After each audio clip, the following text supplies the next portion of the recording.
Matthew Henry's Commentary on the Whole Bible. 1 Samuel 3. In the foregoing chapter we had Samuel a young priest, though by birth a Levite only, for he ministered before the Lord in a linen ephod. In this chapter we have him a young prophet, which was more, God in an extraordinary manner revealing himself to him, and in him reviving, if not commencing, prophecy in Israel. Here is, too, God's first manifestation of himself in an extraordinary manner to Samuel, verses 1 to 10. 2. The message he sent by him to Eli, verse 11 to 14. 3. The faithful delivery of that message to Eli, and his submission to the righteousness of God in it, verses 15 to 18. 4. The establishment of Samuel to be a prophet in Israel, verses 19 to 21. The call of Samuel, 1128 BC. 1. And the child Samuel ministered unto the Lord before Eli. And the word of the Lord was precious in those days, there was no open vision. 2. And it came to pass at that time, when Eli was laid down in his place, and his eyes began to wax dim, that he could not see. 3. And ere the lamp of God went out in the temple of the Lord, where the ark of God was, and Samuel was laid down to sleep. For that the Lord called Samuel, and he answered, Here am I. 5. And he ran unto Eli and said, Here am I, for thou calledst me. And he said, I called not, lie down again. And he went and lay down. 6. And the Lord called yet again, Samuel. And Samuel arose and went to Eli and said, Here am I, for thou didst call me. And he answered, I called not, my son, lie down again. 7. Now Samuel did not yet know the Lord, neither was the word of the Lord yet revealed unto him. 8. And the Lord called Samuel again the third time. And he arose and went to Eli and said, Here am I, for thou didst call me. And Eli perceived that the Lord had called the child. 9. Therefore Eli said unto Samuel, Go, lie down, and it shall be, if he call thee, that thou shalt say, Speak, Lord, for thy servant heareth. So Samuel went and lay down in his place. 10. And the Lord came and stood and called as at other times, Samuel, Samuel. Then Samuel answered, Speak, for thy servant heareth. To make way for the account of God's revealing himself first to Samuel, we are here told 1. How industrious Samuel was in serving God, according as his place and capacity were. Verse 1. The child Samuel, though but a child, ministered unto the Lord before Eli. It was an aggravation of the wickedness of Eli's sons that the child Samuel shamed them. They rebelled against the Lord, but Samuel ministered to him. They slighted their father's admonitions, but Samuel was observant of them. He ministered before Eli, under his eye and direction. It was the praise of Samuel that he was so far from being influenced by their bad example that he did not in the least fall off, but improved and went on. And it was a preparative for the honors God intended him. He that was thus faithful in a little was soon after entrusted with much more. Let those that are young be humble and diligent, which they will find the surest way to preferment. Those are fittest to rule who have learnt to obey. 2. How scarce a thing prophecy then was, which made the call of Samuel to be the greater surprise to himself, and the greater favor to Israel. The word of the Lord was precious in those days. Now and then a man of God was employed as a messenger upon an extraordinary occasion, as chapter 2 verse 27, but there were no settled prophets, to whom the people might have recourse for counsel, nor from whom they might expect the discoveries of the divine will. And the rarity of prophecy made it the more precious in the account of all those that knew how to put a right value upon it. It was precious, for what there was, it seems, was private. There was no open vision, that is, there were none that were publicly known to have visions. Perhaps the impiety and impurity that prevailed in the tabernacle, and no doubt corrupted the whole nation, had provoked God, as a token of his displeasure, to withdraw the spirit of prophecy, till the decree had gone forth for the raising up of a more faithful priest, and then, as an earnest of that, this faithful prophet was raised up. The manner of God's revealing himself to Samuel is here related very particularly, for it was uncommon. 1. Eli had retired. Samuel had waited on him to his bed, and the rest that attended the service of the sanctuary had gone, we may suppose, to their several apartments. Verse 2. Eli had laid down in his place. He went to bed betimes, being unfit for business and soon weary of it, and perhaps loving his ease too well. Probably he kept his chamber much, which gave his sons the greater liberty. And he sought retirement the more because his eyes began to wax dim, an affliction which came justly upon him for winking at his son's faults. 2. Samuel had laid down to sleep, in some closet near to Eli's room, as his page of the back stairs, ready within call if the old man should want anything in the night, perhaps to read to him if he could not sleep.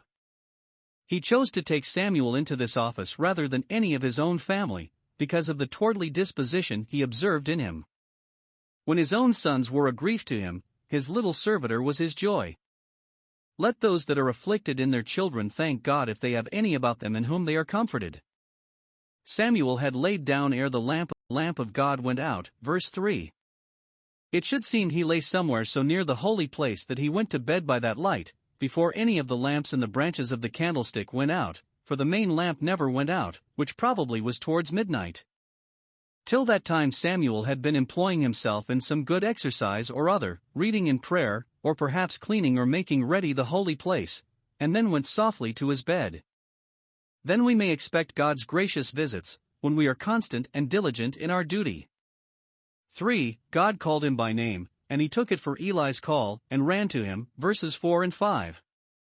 Samuel lay awake in his bed, his thoughts, no doubt, well employed, as David's Psalm 63 verse 6, when the Lord called to him. Bishop Patrick thinks out of the most holy place, and so the Chaldee paraphrase reads it, a voice was heard out of the temple of the Lord, but Eli, though it is likely he lay nearer, heard it not, yet possibly it might come some other way. Hereupon we have an instance, 1. Of Samuel's industry and readiness to wait on Eli. Supposing it was he that called him, he hastened out of his warm bed and ran to him, to see if he wanted anything, and perhaps fearing he was not well. Here am I, said he, a good example to servants, to come when they are called, and to the younger, not only to submit to the elder, but to be careful and tender of them. 2. Of his infirmity and unacquaintedness with the visions of the Almighty, that he took that to be only Eli's call which was really the call of God. Such mistakes as these we make oftener than we think of. God calls to us by his word, and we take it to be only the call of the minister, and answer it accordingly. He calls to us by his providences, and we look only at the instruments. His voice cries, and it is but here and there a man of wisdom that understands it to be his voice. Eli assured him he did not call him, yet did not chide him for disturbing him with being over-officious, did not call him a fool, and tell him he dreamed, but mildly bade him lie down again. He had nothing for him to do. If servants must be ready at their master's call, masters also must be tender of their servants' comfort, that thy manservant and thy maidservant may rest as well as thou. So Samuel went and lay down. God calls many by the ministry of the word, and they say, as Samuel did, Here am I, but not looking at God, nor discerning his voice in the call. The impressions of it are soon lost, they lie down again, and their convictions come to nothing. For the same call was repeated, and the same mistake made, a second and third time, verses 6 to 9. 1. God continued to call the child yet again, verse 6, and again the third time, verse 8. Note, the call which divine grace designs to make effectual shall be repeated till it is so, that is, till we come at the call, for the purpose of God, according to which we are called, shall certainly stand. 2. Samuel was still ignorant that it was the Lord that called him, verse 7. Samuel did not yet know the Lord. He knew the written word, and was acquainted with the mind of God in that, but he did not yet apprehend the way in which God reveals himself to his servants the prophets, especially by a still small voice. This was altogether new and strange to him. Perhaps he would have been sooner aware of a divine revelation had it come in a dream or a vision, but this was a way he had not only not known himself, but not heard of. Those that have the greatest knowledge of divine things must remember the time when they were as babes, unskillful in the word of righteousness. When I was a child I understood as a child. Yet let us not despise the day of small things. Thus did Samuel, so the margin reads it, before he knew the Lord, and before the word of the Lord was revealed unto him. Thus he blundered one time after another, but afterwards he understood his duty better. The witness of the Spirit in the hearts of the faithful is often thus mistaken, by which means they lose the comfort of it, and the strivings of the Spirit with the consciences of sinners are likewise often mistaken, and so the benefit of their convictions is lost. God speaketh once, yet twice, but man perceiveth it not. Job 33 verse 14. 3. Samuel went to Eli this second and third time, the voice perhaps resembling his, and the child being very near to him, and he tells Eli, with great assurance, "Thou didst call me," verses 6-8, it could be no one else. Samuel's disposition to come when he was called, though but by Eli, proving him dutiful and active, qualified him for the favor now to be shown him. God chooses to employ such. But there was a special providence in it, that he should go thus often to Eli, for hereby, at length, Eli perceived that the Lord had called the child, verse 8. And 1. This would be a mortification to him, and he would apprehend it to be a step towards his family's being degraded, that when God had something to say he should choose to say it to the child Samuel, his servant that waited on him, and not to him. And it would humble him the more when afterwards he found it was a message to himself, and yet sent to him by a child. He had reason to look upon this as a further token of God's displeasure. 2.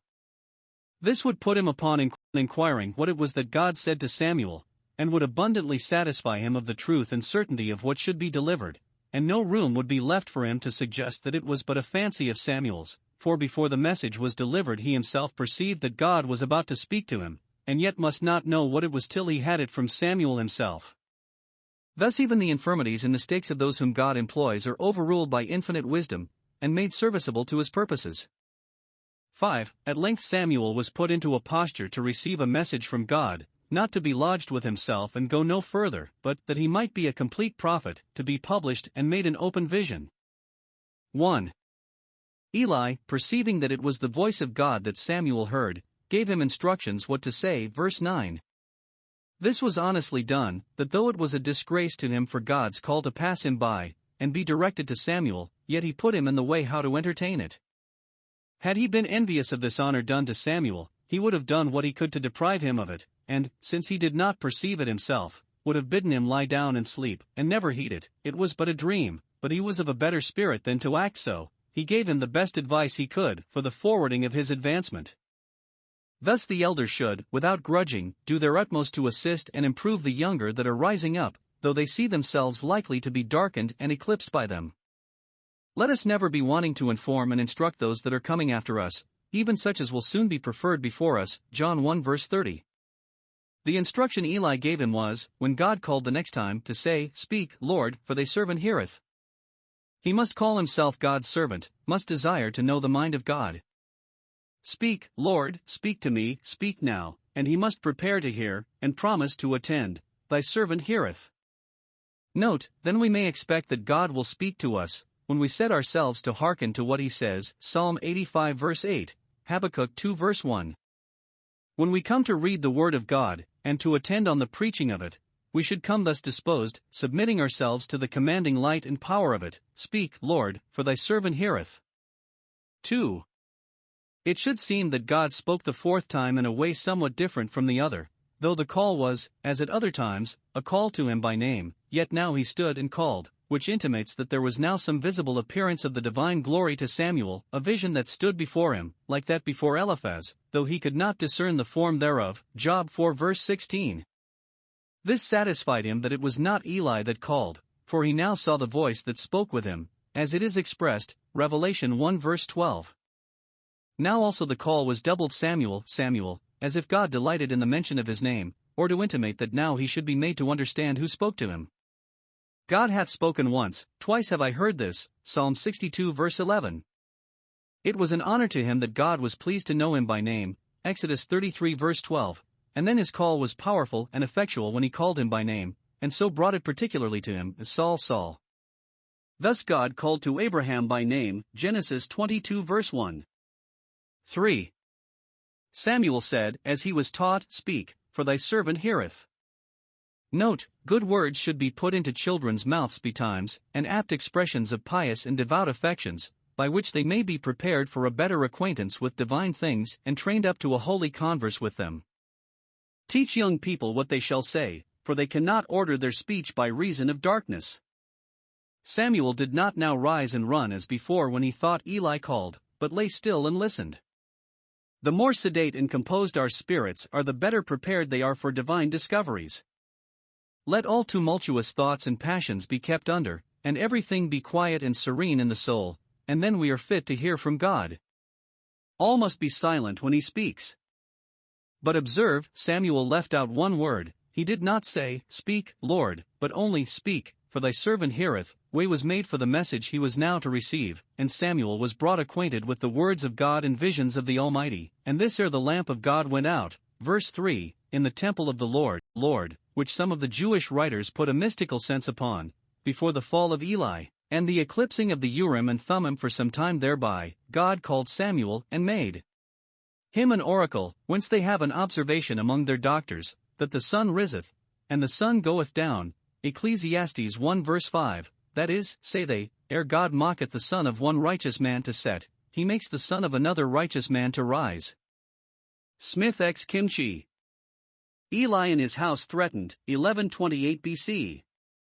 11 And the Lord said to Samuel, Behold, I will do a thing in Israel, at which both the ears of every one that heareth it shall tingle. 12 In that day I will perform against Eli all things which I have spoken concerning his house. When I begin, I will also make an end. 13 For I have told him that I will judge his house forever for the iniquity which he knoweth, because his sons made themselves vile, and he restrained them not. 14 And therefore I have sworn unto the house of Eli, that the iniquity of Eli's house shall not be purged with sacrifice nor offering forever. 15 And Samuel lay until the morning, and opened the doors of the house of the Lord. And Samuel feared to shew Eli the vision. 16 Then Eli called Samuel and said, Samuel, my son. And he answered, Here am I. 17 And he said, What is the thing that the Lord hath said unto thee? I pray thee hide it not from me. God do so to thee, and more also, if thou hide anything from me of all the things that he said unto thee. 18 And Samuel told him every whit, and hid nothing from him. And he said, It is the Lord, let him do what seemeth him good. Here is 1. The message which, after all this introduction, God delivered to Samuel concerning Eli's house. God did not come to him now to tell him how great a man he should be in his day, what a figure he should make, and what a blessing he should be in Israel. Young people have commonly a great curiosity to be told their fortune, but God came to Samuel, not to gratify his curiosity, but to employ him in his service and send him on an errand to another person, which was much better. And yet the matter of this first message, which no doubt made a very great impression upon him, might be of good use to him afterwards, when his own sons proved, though not so bad as Eli's, yet not so good as they should have been. Chapter 8 verse 3. The message is short, not nearly so long as that which the man of God brought. Chapter 2 verse 27. For Samuel being a child, it could not be expected that he should remember a long message, and God considered his frame. The memories of children must not be overcharged, no, not with divine things.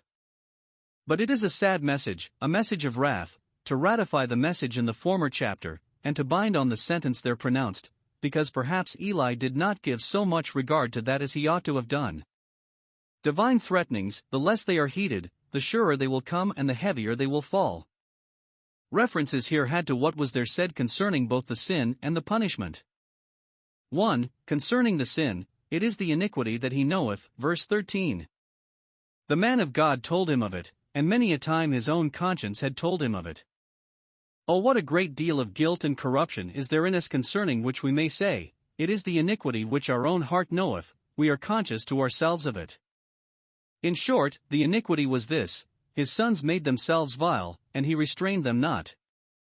Or, as it is in the Hebrew, he frowned not upon them. If he did show his dislike of their wicked courses, yet not to that degree that he ought to have done, he did reprove them, but he did not punish them for the mischief they did, nor deprive them of their power to do mischief, which as a father, high priest, and judge, he might have done. Note 1. Sinners do by their own wickedness make themselves vile. They debauch themselves, for every man is tempted when he is drawn aside of his own lusts, James 1 verse 14, and thereby they debase themselves, and make themselves not only mean, but odious to the holy God and holy men and angels. Sin is a vile thing and degrades men more than anything, Psalm 15 verse 4. Eli's sons made light of God, and made his offerings vile in the people's eyes, but the shame returned into their own bosom, they made themselves vile. 2. Those that do not restrain the sins of others, when it is in the power of their hand to do it, make themselves partakers of the guilt, and will be charged as accessories. Those in authority will have a great deal to answer for if they make not the sword they bear a terror to evil workers. 2. Concerning the punishment, it is that which I have spoken concerning his house, verses 12 and 13. I have told him that I will judge his house forever, that is, that a curse should be entailed upon his family from generation to generation. The particulars of this curse we had before, they are not here repeated, but it is added, 1. That when that sentence began to be executed it would be very dreadful, and amazing to all Israel, verse 11. Both the ears of every one that hears it shall tingle. Every Israelite would be struck with terror and astonishment to hear of the slaying of Eli's sons, the breaking of Eli's neck, and the dispersion of Eli's family. Lord, how terrible art thou in thy judgments! If this be done in a green tree, what shall be done in the dry? Note, God's judgments upon others should affect us with a holy fear, Psalm 119 verse 120. 2. That these direful firstfruits of the execution would be certain earnests of the progress and full accomplishment of it. When I begin I will proceed, and make an end of all that I have threatened, verse 12. It is intimated that it might possibly be some time before he would begin, but let them not call that forbearance an acquittance, nor that reprieve a pardon, for when at length he does begin he will make thorough work of it, and though he stay long, he will strike home. 3.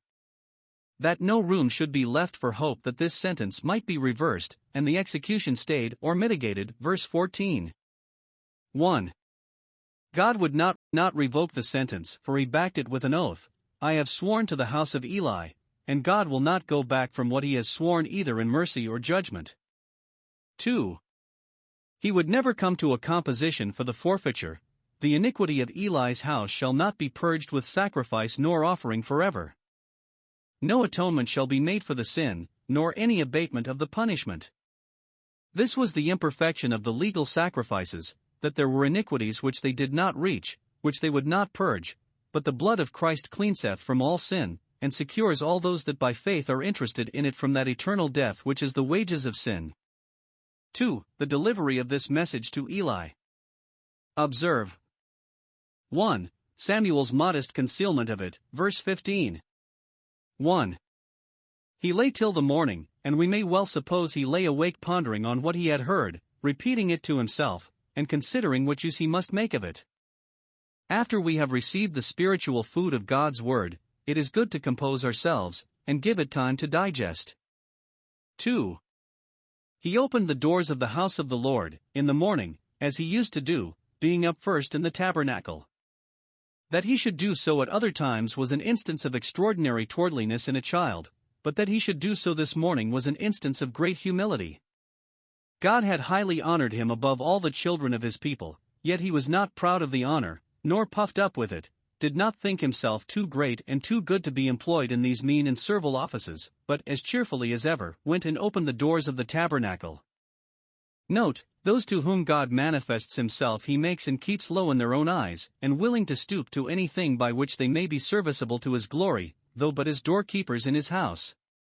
One would have expected that Samuel would be so full of his vision as to forget his ordinary service, that he would go among his companions, as one in an ecstasy, to tell them what converse he had had with God this night, but he modestly keeps it to himself, tells the vision to no man, but silently goes on in his business.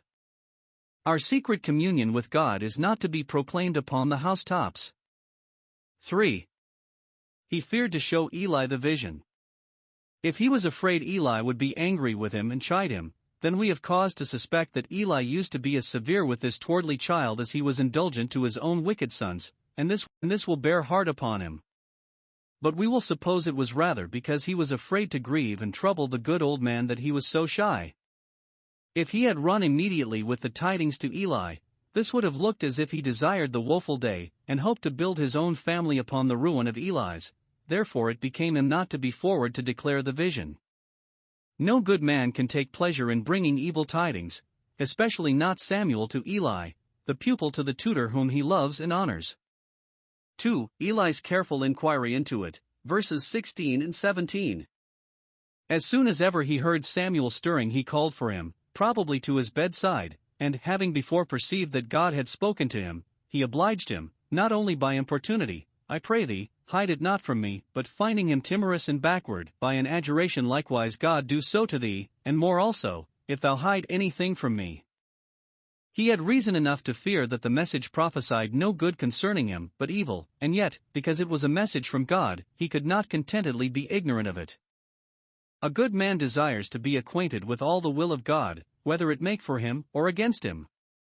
His adjuration God do so to thee, if thou hide anything from me, may intimate the fearful doom of unfaithful watchmen. If they warn not sinners, they bring upon themselves that wrath and curse which they should have denounced, in God's name, against those that go on still in their trespasses. 3. Samuel's faithful delivery of his message at last, verse 18. He told him every whit. When he saw that he must tell him, he never minced the matter, nor offered to make it better than it was, to blunt that which was sharp, or to gild the bitter pill, but delivered the message as plainly and fully as he received it, not shunning to declare the whole counsel of God. Christ's ministers must deal thus faithfully. 4. Eli's pious acquiescence in it. He did not question Samuel's integrity, was not cross with him, nor had he anything to object against the equity of the sentence. He did not complain of the punishment, as Cain did, that it was greater than he either deserved or could bear, but patiently submitted, and accepted the punishment of his iniquity. It is the Lord, let him do what seemeth him good. He understood the sentence to intend only a temporal punishment, and the entail of disgrace and poverty upon his posterity, and not a final separation of them from the favor of God, and therefore he cheerfully submitted, did not repine, because he knew the demerits of his family, nor did he now intercede for the reversing of the sentence, because God had ratified it with a solemn oath, of which he would not repent. He therefore composes himself into a humble resignation to God's will, as Aaron, in a case not much unlike. Leviticus 10 verse 3, he held his peace. In a few words, 1. He lays down this satisfying truth: it is the Lord, it is he that pronounces the judgment, from whose bar there lies no appeal and against whose sentence there lies no exception. It is he that will execute the judgment, whose power cannot be resisted, his justice arraigned, nor his sovereignty contested. It is the Lord, who will thus sanctify and glorify himself, and it is highly fit he should. It is the Lord, with whom there is no unrighteousness, who never did nor ever will do any wrong to any of his creatures, nor exact more than their iniquity deserves. 2. He infers from it this satisfying conclusion: let him do what seemeth him good. I have nothing to say against his proceedings. He is righteous in all his ways and holy in all his works, and therefore his will be done. I will bear the indignation of the Lord, because I have sinned against him. Thus we ought to quiet ourselves under God's rebuke, and never to strive with our Maker. Samuel honored as a prophet, 1128 BC. 19. And Samuel grew, and the Lord was with him, and did let none of his words fall to the ground. 20. And all Israel from Dan even to Beersheba knew that Samuel was established to be a prophet of the Lord. 21. And the Lord appeared again in Shiloh, for the Lord revealed himself to Samuel in Shiloh by the word of the Lord. Samuel being thus brought acquainted with the visions of God, we have here an account of the further honor done him as a prophet. 1. God did him honor. Having begun to favor him, he carried on and crowned his own work in him. Samuel grew, for the Lord was with him. Verse 19. All our increase in wisdom and grace is owing to the presence of God with us. This is all in all to our growth. God honored Samuel. 1. By further manifestations of himself to him. Samuel had faithfully delivered the message he was entrusted with, and therefore God employed him again in his service. The Lord revealed himself again to Samuel in Shiloh. Verse 21. Note, God will graciously repeat his visits to those that receive them aright. 2. By fulfilling what he spoke by him, God did let none of his words fall to the ground. Verse 19. Whatever Samuel said, as a prophet, it proved true, and was accomplished in its season. Probably there were some remarkable instances of the truth of Samuel's predictions that happened soon after, which confirmed those that were afterwards to be fulfilled, and gave general satisfaction as to his mission. God will confirm the word of his servants, and perform the counsel of his messengers, Isaiah 44 verse 26, and will do what he hath said. 2. Israel did him honor. They all knew and owned that Samuel was established to be a prophet. Verse 20. 1. He grew famous. All that came up to Shiloh to worship took notice of him, and admired him, and talked of him when they returned home. Early piety will be the greatest honor of young people and bring them, as much as anything, and as soon, into reputation. Those that honor God he will honor. 2. He grew useful and very serviceable to his generation. He that began betimes to be good soon came to do good. His established commission from God and established reputation with the people gave him a great opportunity of shining as a light in Israel. When old Eli was rejected, young Samuel was established, for God will never leave himself without a witness nor his church without a guide.